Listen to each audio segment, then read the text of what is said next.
You are listening to the Thoughts from a Page podcast, which is a member of the Evergreen Podcasts Network. My name is Cindy Burnett, and I love to talk about books with anyone and everyone. While listening to my podcast, you will hear author interviews, behind-the-scenes conversations about various aspects of the publishing world, theme discussions with other book lovers, and more. For more book recommendations and a complete list of all of my interviews, check out my website, thoughtsfromapage.com, and follow me on Facebook and Instagram at Thoughts From A Page.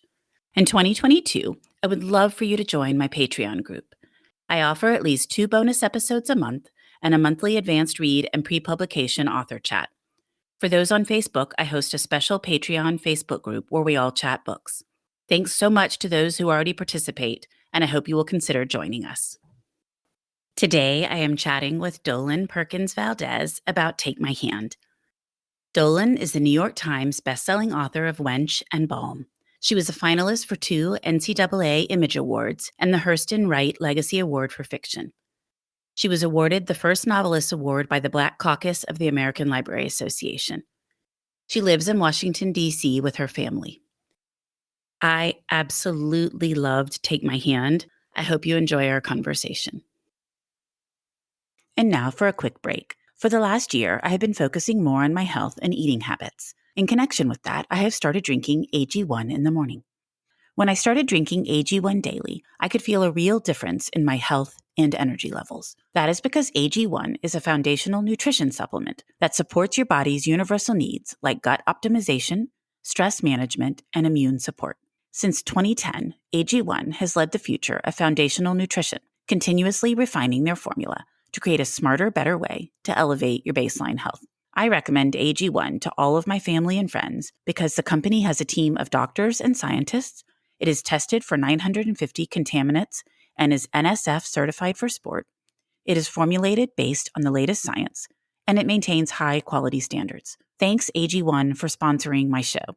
AG1 is a supplement I trust to provide the support my body needs daily. If you want to take ownership of your health, it starts with AG1.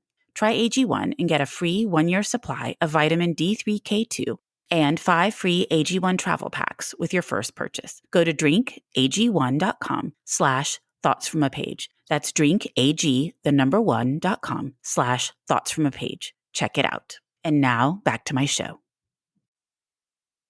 Welcome, Dolen. How are you today? I'm good. Thank you. How are you? I am great. I am so excited to speak with you about Take My Hand. I just loved it. What a beautiful book. Thank you. Well, why don't we start out with you giving me a quick description of the book for those that won't have read it yet? Sure. The book is set in 1973, Montgomery, Alabama, and it features a young woman, Sybil Townsend, who has just graduated from the nursing school at Tuskegee. She gets her first job at a family planning clinic. She's very excited about it because she wants to help women in her community make good choices about their reproductive lives. But very, very quickly, she finds out that the clinic is not the clinic that she thought it was. She has 2 young patients, India and Erica Williams, who are 11 and 13 years old. She learns very, very early in the book that India who is only 11 years old, has not even started her cycle yet, but has been put on birth control. And she is very shaken by this discovery. That's the first thing she discovers. And, eventually the clinic, which is funded by the federal government, will sterilize those girls without their family's consent. I just was absolutely horrified by that. It was not something I was familiar with, nor the Tuskegee experiment on the Black men with syphilis. Neither one of those were events that I was familiar with at all, and I was equally horrified by both of them. It's just terrible. It really is, and it is in some ways the culmination of medical experimentation that had also happened during slavery. There was a doctor, J. Marion Sims, who was one of the early sort of gynecologists. Many people even now call him the father of modern gynecology, who was operating in Alabama, in this very area, on enslaved women without using pain medication. He developed this procedure called a vaginal fistula repair on enslaved women. And he would perform these surgeries outside, and people would observe the surgeries, and they were very, very painful. And so there was a history of medical experimentation on Black bodies that predated this. And I think that the Tuskegee experiment and also the tens of thousands of Black women who were sterilized during this period are a legacy of that. It's just so hard to imagine that more people weren't speaking up. I mean, eventually someone did and, was brought to court as a result. But I mean, the fact that it could happen to that many people and other people weren't speaking up is just amazing to me, and not in a good way. Yes, that Tuskegee syphilis experiment went on for 40 years. And the findings were being published in the leading medical journals. It was sort of what you might call an open secret. Even after men died, they autopsied their cadavers and continued to study them. So we have to understand that even though a lot of people even now don't know a lot about it, and even at the time, local Alabamians did not know this was going on. They were also shocked to discover it. But we have to remember that it was not necessarily a secret. Those family planning clinics even were all over the country. They were situated in African American neighborhoods, and the doctors were sterilizing women under coercive circumstances. And often the women didn't know it was happening ahead of time, correct? Or most of the time didn't know. Oh, there were all kinds of situations. Quite often a woman would be in labor, and while you were in labor, the doctor would have you sign something. And, you're in labor, you're not necessarily in your right mind. And you didn't know whether or not the procedure they were about to perform was reversible or not. Even now, when I talk about a tubal ligation, people will ask me, is that reversible? Right? Because I think in some circumstances it can be. In the case of my book, the girl's tubes are cauterized, so it's irreversible. But that's a good question. If someone were to ask me that, is that reversible? So imagine you're in labor, or if you might be, pregnant, and you go see the doctor, and the doctor says, if you don't allow me to sterilize you, you will lose your Medicaid benefits. You will lose your welfare benefits. You will lose your food stamps. You need to do this. You've already got 3 children. So there were all kinds of ways. And then also people just trusted as you do now, as most of us do. They trusted their doctors. They trusted government officials, and they thought that they were trying to help them. I guess that's the part that's just absolutely horrific, is that they were putting their lives in someone else's hands, expecting that would be okay for them, and that they could trust the doctors or the government officials who, in fact, were either lying to them or pressuring them or not telling them the entire truth.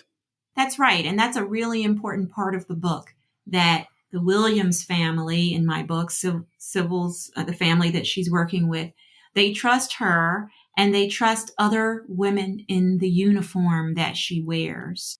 So it's really important to understand the level of dependence that these families had on benefits and on these government officials. And, the threat of having your benefits taken away. I mean, at one point, the Williams family lives in public housing, which is subsidized by the government.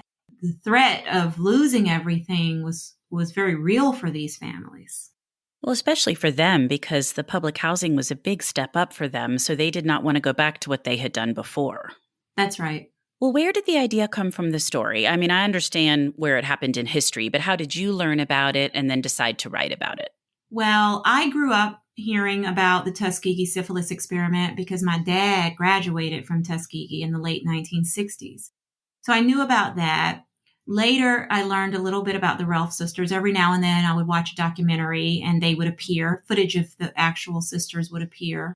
So I'd heard a little bit about forced sterilizations. I'd heard about the case for reparations against people in the state of North Carolina for sterilizing women there. But I had never really made some connections before between Ralph and between Tuskegee, and also just this moment in history. I was reading the Montgomery Advertiser as I was digging a little bit about the Ralph sister case, and the head nurse, who was a white woman, was originally named in the lawsuit. And in a statement to the newspaper, she said, well, it must have been okay to sterilize those girls because all 8 of the nurses who worked at the clinic were Black. And I said to myself, what? I had never read this before. I never found anything about those nurses. I don't know who they are to this day. And that is why I decided to imagine this character, Sybil Townsend. So I could imagine what it must have been like to be a nurse at that clinic and to have something like this happen under your watch. And you must have had to do all sorts of research. I can't even imagine. I did. I went through a lot of newspapers. I read books. My favorite book that I read was called Killing the Black Body by Dorothy Roberts. I read articles. I then traveled to Montgomery and I met with Joseph Levin, the lawyer, the young lawyer who argued the case, who was very, very helpful. He got the files out of storage. They had not been out of storage in 45 years. Wow. Yes, and said that it remained one of the most significant cases he'd ever argued. He's retired now, so he enjoyed sitting there and chatting with me. And then he asked me if I had called a woman by the name of Jessie Bly, and I said, no, who was that? And he said, oh, she was the girl's social worker.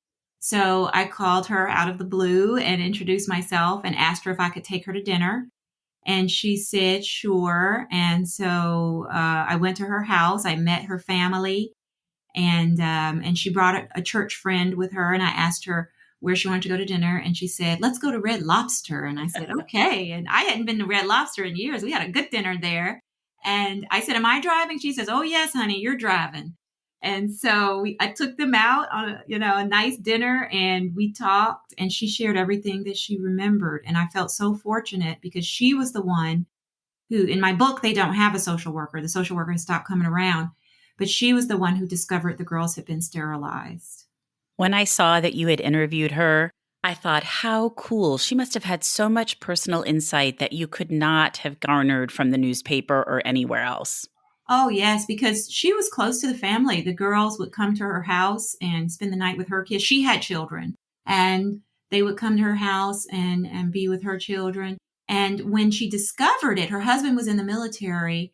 She was so outraged. She told me, she said, Dolen, I just saw bulls behind my eyes. Bulls. That's what she told me. And, she said she went to her husband's commanding officer and asked him, what should I do? I can't believe this happened. And he mentioned a young civil rights attorney in town. And she went to Joe Levin's office. He wasn't there. She sat out in the waiting room and waited all day for him to return. And when he came back, she told him what had happened, and he took the case. I wondered how they had connected up originally. I always find it completely fascinating to see how the story gets from the individual to the attorney when there's going to be a big lawsuit like that. So just really takes one person. And I guess that's what's so much more appalling about the story, is that there weren't more people like her. Yes. I mean, there are a lot of people like her throughout history, right? Ordinary, everyday people who do these extraordinary things and never take any credit for it, right? Absolutely. I just meant in this instance. But yes, definitely. I love those type of stories, these people that definitely do way more than you would be expected of them. And it's fabulous. But in this instance, I can't imagine that people weren't just screaming about it everywhere. I agree. It was really a tragic moment, I have to say, Cindy, that I still think about all the time. It could have been my girls, right? I think about it could have been any of our girls. And I think it's really important for us to learn this history because we still have vulnerable members of our population who could be subject to something like this. And so it's really important to me that people know this history and they know this story. Absolutely, because it is such an irreversible thing, and it could happen to your daughters or my daughters or whoever's daughters, and it's something that cannot be changed. And I guess that's the part that as a woman, you just think, oh my gosh, it's truly horrific. It is to have that choice stripped away from you, particularly to have it stripped away from a young girl. But, most recently, as I mentioned in the notes of the book, we have seen women in California state prisons who were sterilized without their consent. We've heard allegations from a whistleblower of women in immigrant detention facilities who had been sterilized allegedly. So I think this is something that we have to continue to talk about. And I want to just make sure that people know a little bit about it. Now, what they do with that knowledge, I can't say, I can't control, but my hope is really just that everyone reads this book and know like what happened during that time. Well, I think history does repeat itself. And I think if people are armed with the knowledge of what's happened before, then they're hopefully able to make better decisions when something like this comes around again. There'll be more people saying, no, thank you. Like, we need to not do this. It's totally not okay. That's right. I hope so. I hope so too. Well, what about the format? I think that was one of the things that I really, really loved about the story. Starting out in 2016 and then toggling back and forth between 1973 and 2016. How did you decide to do that? And did you do that from the very beginning? That's a really good question. That's a writerly question. I love writerly questions. That one, it always had an older voice in it. It didn't necessarily, I had not pulled it out into 2016, but the manuscript always had a reflective narrator, a two-headed narrator. And every now and then, I had early readers. My readers would say, I really like those moments where the contemporary narrator rears her head and reveals her wisdom. Do that more often. And so I went through the manuscript trying to figure out like what were the opportune moments to do that. But then one day I woke up and I wrote the first chapter, which was her telling her daughter that it's time for me to tell you this story now that you are the age that I was then. And that was when I realized that it wasn't just going to be a sort of subtle rearing of the dual-headed narrator. It was actually going to be a dual timeline novel. And then I began to write these little mini interludes. Of course, once it got in the hands of my editor, Amanda Bergeron, she was so helpful and wonderful. We then had to figure out where those chapters needed to occur. And we moved them around a lot just to make sure that it occurred at these sort of natural pauses in the historical narrative. I hadn't thought about that aspect of it, but I will tell you, it just grabbed me from the beginning. I love that she was telling the story to her daughter, as you said, when her daughter was the age that Sybil had been originally when everything happened. I just thought it worked really, really well for this story. I was really happy with the way that it turned out. It's my first time writing a dual timeline. So, yeah. Well, what about Sybil's name? I thought a lot about that. I actually listened to the book, and I thought a lot about that as I was listening, because it's really the perfect name for her. How did you decide on Sybil? I always liked that name. One of my good friends who I grew up with, her sister was named Sybil, and her mother was a local activist in Bolivar, Tennessee. I don't know if they're listening right now, but I liked her name. And when I began to write this book, I began to think of it as a civil rights, post-civil rights moment. And I thought, this is the moment for me to use that name Sybil that I always liked. She's born in 1951. Her parents really want her to embody the future. They are hopeful of the future. The term civil rights and, civil disobedience and all of those phrases were already in use at that time. And they wanted her to be the future. And so it's really important that act of naming her is a sort of aspirational quality that she tries to live up to. She wants to do right. She wants to be a step further in the struggle. But she learns very quickly that it's difficult when you have this array of forces that are oppressing people. It's just very difficult to make a difference. But it's the perfect name for her. That I can't think of a character that's better named in fiction. Oh, well, thank you. I'll say this. When we were discussing titles because we didn't have a title for a while. And we were talking about it with my UK publisher. We thought about putting civil in the title. And she said, well, in the UK, they think of the word civil as sort of polite, as a word that means to be civil, like civility. And so it might not work as a title in that area. But as I listened to her, I sort of like that idea too, the notion, which is, of course, tied to civil rights, right? Being respectful, of course. But I definitely like that idea of, this is someone who holds herself in a certain way, in a sort of dignified way. And is really, and it really also ties in with that beautiful picture on the cover, which I think also really represents her name well. Well, that is the reason I liked her name, because I think it means several things, and I think she embodies all of that. And so I just felt like it really worked so well. Thank you. Now let's talk about that beautiful cover, because I am always about the covers. And I'll tell you, when I first saw the cover, I thought, okay, I must read this book. It is absolutely stunning. You must just love it. I did love it. And when they showed it to me, they never showed me any other cover. I mean, there were little small, adjustments that we made, but that was the first cover they showed me. Actually, they showed me another cover. That's not true. They showed me another cover, but this was the first one that they showed me. And I just loved it. I thought it was majestic. I loved the flowers. I love how the flowers and the sky and the sun set in the background look sort of rural and, that beautiful Alabama sky. And so, I love the blue nurse's uniform she's wearing. I just thought it was perfect. And I was really in love with it. It is perfect. And I love the way the title is large across the whole entire cover. So it stands out. So it's wonderful if you're seeing it in a little digital widget or if you're seeing it large on the book. I just think all the way around, it's a really great cover. Yes, Berkeley Books did a great job. They usually really do a good job on covers, I think. Well, what was the hardest part about writing this book? The hardest part was that, first of all, it took me so long. I wish I could write faster. I felt I didn't know if I would ever finish it. And so that was one part that was difficult.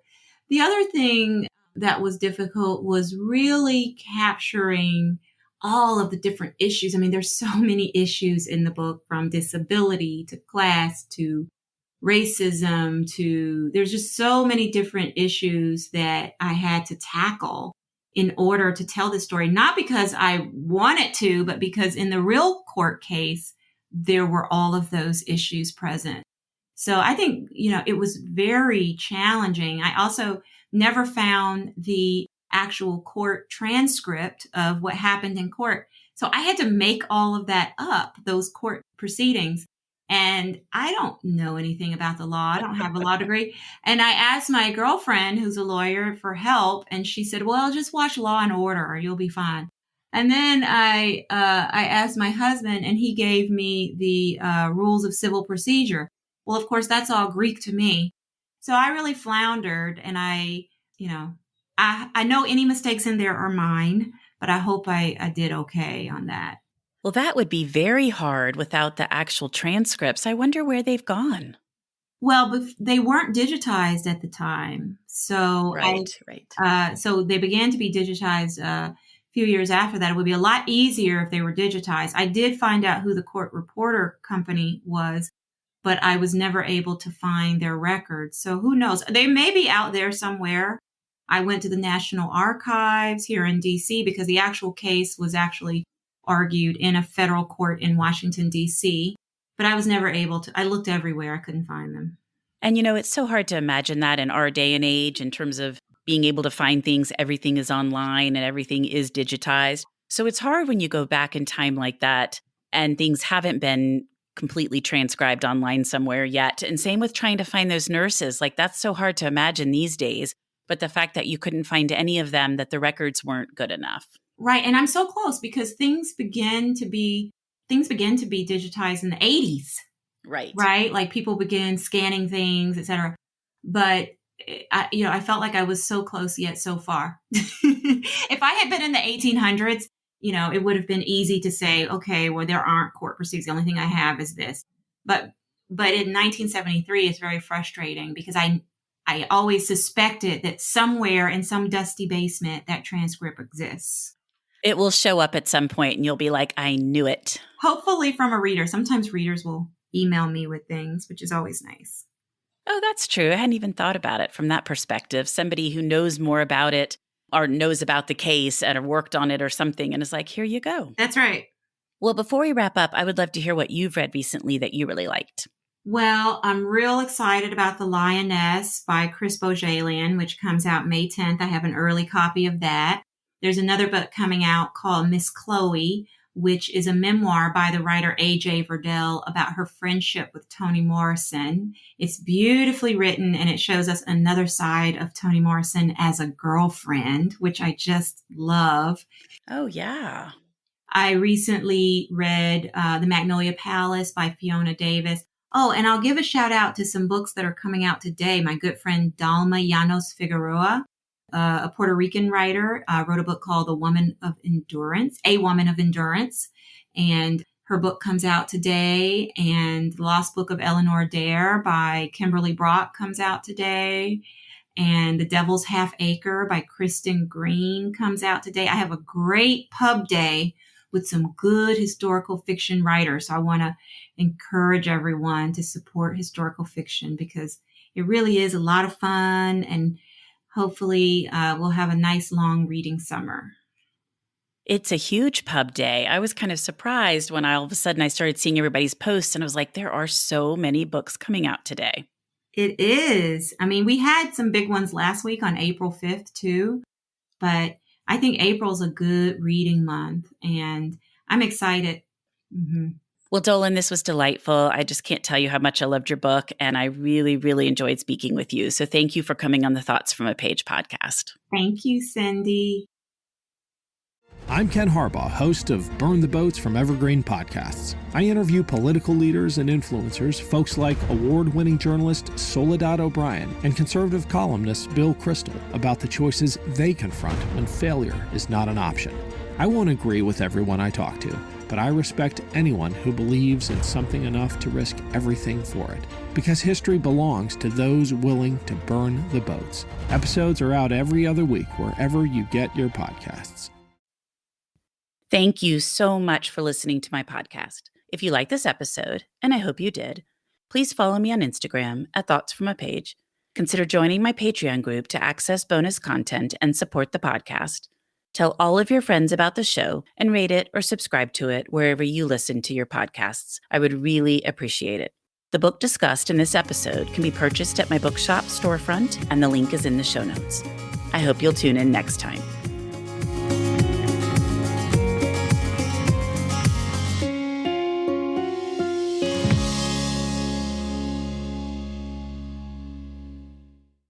I'm Ken Harbaugh, host of Burn the Boats from Evergreen Podcasts. I interview political leaders and influencers, folks like award-winning journalist Soledad O'Brien and conservative columnist Bill Kristol about the choices they confront when failure is not an option.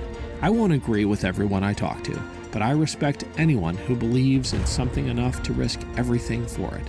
Because history belongs to those willing to burn the boats. Episodes are out every other week wherever you get your podcasts.